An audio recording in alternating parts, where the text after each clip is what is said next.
let's get the summary as we are talking about the intermediary devices or physical infrastructure of the network industry. So we have discussed about the number of devices.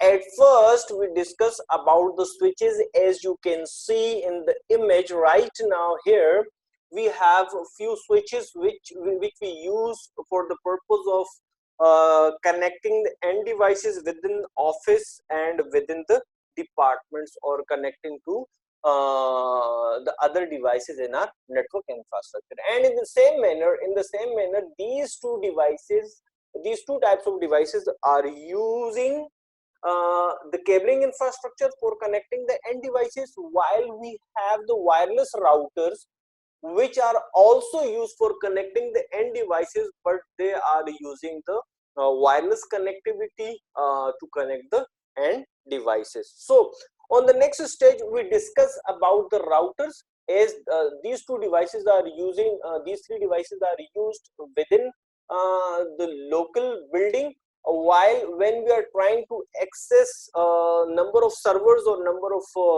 websites over the internet. So we discuss about the routers. Here we have a router image which we utilize as a tour guide in our network industry. And at the end we discuss about the firewall, because we know that security is important, and without firewall we cannot protect our network infrastructure. So these are the intermediary devices we generally use for the network infrastructure to make this infrastructure operational.